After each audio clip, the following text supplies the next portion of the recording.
Is Wargamer Resin the perfect resin for 3D printing gaming models? Let's find out. Let's face it, 3D printing resins have come a long way. It's pretty hard to find a bad resin these days. So that just means the definition for what a good resin is has moved forward as well. And it's a lot more than just prints good minis.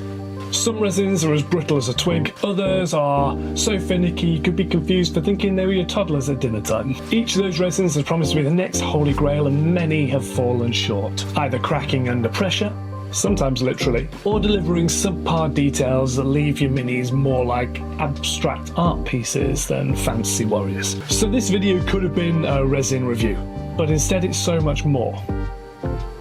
Let me explain. So my name's James, this is Rising 8 Minis, and while I'm normally reviewing 3D printers and other cool hobby tech, my actual hobby is painting. And so a few months ago, Adam from Yes That's 3D Printing reached out saying he wanted to run a promotion for his resins. Now that's cool, I've featured his resins a lot on this channel and I know they're great. But what really got my attention was the fact he wanted to run it as a community challenge. And he told me I could do whatever I wanted.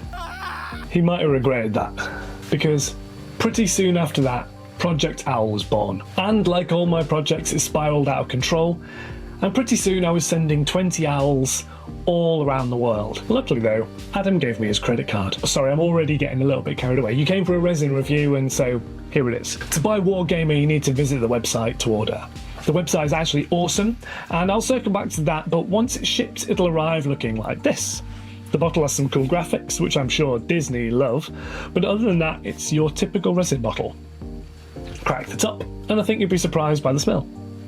Don't do that without proper ventilation. You shouldn't really mess with resin. When you pour it into your printer, you'll notice it's quite thick, but don't panic, it's supposed to be like that. Now back to that website. The website is full of all sorts of instructions, including the print settings, ideal heating temperatures, washing and curing instructions, all laid out in normal language, like what normal people do be using. I was basically using my GK2 here, so I set the temperature to about 25 degrees, the exposure to 1.7. Oh, you know what? Here are the settings. I had a lot of owls to print. Why owls? It's a great question. After the prompt from Adam, I knew I wanted to run a painting competition on my Discord, which is free to join and linked down below if you're interested. It was a choice between the Greek warrior, which I wanted, and the barn owl. Both models are sculpted by the incredible Clinch, and you should check him out on My Mini Factory. His diners are amazing, and he very kindly let me use his welcome pack as a gift for my patrons too. So if you sign up for £3 a month, you'll get access to all of these models, which is pretty cool. So, Project Owl was born, and with the first prints off the plate, it's a good chance to talk about printing, because I did run into a few issues. Mainly due to me being slightly lazy and just using auto supports. But the point is, I'm not about to sit here and say this is a miracle, no fail resin. The printing bit is still up to you. What I can say is, when you get it dialed in, it works amazingly. It's got some weird oddities though. First is the cleanup. It's water washable for starters. That just means you can use water to wash the models, obviously. But I had alcohol in all my stations at the moment, so I clean these in IPA, which is absolutely fine. The first weirdness is the first batch came out really soft and sticky, but I went back to Adam and chatted to him, and he basically told me to read the instructions, which is fair. If you do that, it says don't wash for more than 3 minutes. So that's what I did. Then I let them dry fully, which is really important. Even after curing for 5 minutes, which is what the website recommends though, the models were still a little bit tacky. Now, doing some background reading on this, other people have run into this and have left them 24 hours and been absolutely fine. I did this for mine, and mine was still a little bit tacky, and so were some of the others that I sent out later in the challenge. I was 100% confident they were cured though, and so I primed them and carried on. So with the owls printed, the next challenge was shipping the blessed things all over the world. And that's a good chance to test the main selling point of this resin, toughness. All in all, I shipped to 4 countries: the UK, the USA, Germany, and Norway. Not one model was damaged on arrival. Now, I would love to claim that it's my amazing packing prowess that did this, but check this out. These models just bounce. I reckon they're even tougher than GW plastic. It's mental. Partly that's because they're so flexible, and partly that's just the inherent properties of the resin. So the claim that these are ideal gaming models really holds true. I'm going to talk about cleanup next, but before that I want to mention a slight negative. If you're used to using seriously high performance, high detail resins like Frozen's 8K or Hagear's PAT 10, you'll definitely notice a drop in resolution. Softer details, tiny textures being lost. They're by no means bad, and for gaming models they're ideal. In fact, for average painters, I would go as far as to say you won't notice a difference when they're painted. So with the owls en route to their destination, I could begin planning my own model. And that meant I had to do some cleanup, which gives me a chance to talk about another feature of this resin. Unlike normal, hard, brittle resins, this stuff cleans up really easily, in exactly the same way you would clean up, say, a polystyrene plastic model like GW makes. If you have experience cleaning up any other gaming model, there is a zero learning curve for working with this resin. I asked the others in the challenge what they thought of this, and here's what they said. So when I was creating my scene, I wanted to use these tiny little astronauts from Roman Lapat's massive Voodoo challenge back in 2020. It's a bit of nostalgia for me, because this is when I was first getting back into the hobby, and it was my first painting competition, so it's really special to me. I wanted to tell the story of a tiny little spaceman running for his life in the setting sun of a distant planet. I superglued him up, brushed on my primer, a really dark navy I made from mixing black and phthalo blue from Chimera, and from then on it was just a case of slapping some paint on, starting with putting the lights in place, then working smaller and smaller to add details. And as I do that, I want to talk about a major reason you won't buy this resin and why I think you're wrong. And it's the cost. At £50 a litre, this resin is not cheap. I mean, frankly, it's a lot, but I always like to think of it this way. Sure, I could spend £20 a litre on some cheaper resins. Resins I know will be brittle as fuck, and even though they will look very similar to the Wargamer resin, will be really brittle. And so as soon as I touch them on a gaming table or drop them off or anything like that, they'll shatter into 1,000 pieces. And by the time I've invested time into painting the models, I just want them to last. And of course, if you do buy the resin, you're supporting a small company that puts on amazing projects like this one, supporting our community, which is another nice little pat on the back moment. Talking about that community, I want to show off some of the amazing projects that happened as a result of Yes That 3D Printed sponsoring this video. One of the things I really wanted to accomplish in this competition was to encourage storytelling. And so I set the Discord the challenge not only to paint their owl, and they could do that however they liked, but also to write a short story to go along with the piece too. Hi all, this is my owl so far. Kind of coming up with the idea that this is a forest fire that the owl is fleeing from. Massive kudos to everybody who took part. It has been a blast to do, and I'm blown away by the standard of the final products. If you have a favourite owl or want to show some love to Yes That 3D Printed for funding such a cool community project, then you can do so in the comments below. Now I'll admit this has been a slightly strange video, but we're getting back to normal from now on. I've got 3 new printers to test, new printing tech to trial, and 1 ridiculous side quest of a project. Because it's still me. Make sure you're subscribed.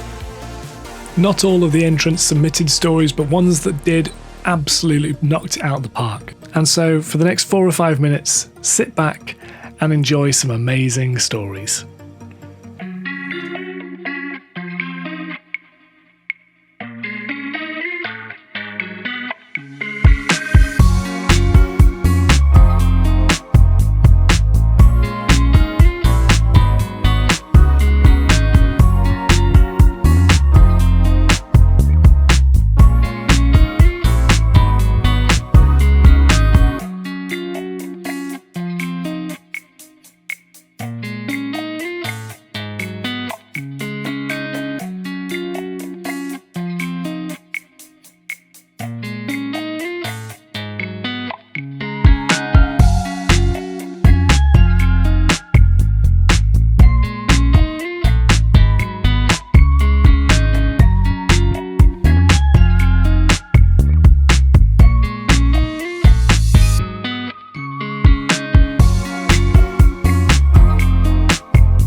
If you want to be involved in the next challenge, make sure you signed up to my Patreon. The links to do so are down in the description below. Thank you to everyone who's done that. You're all absolute legends and you know who you are. And I guess humans need fantasy to be the place where the fallen angel meets the rising ape. See you next time.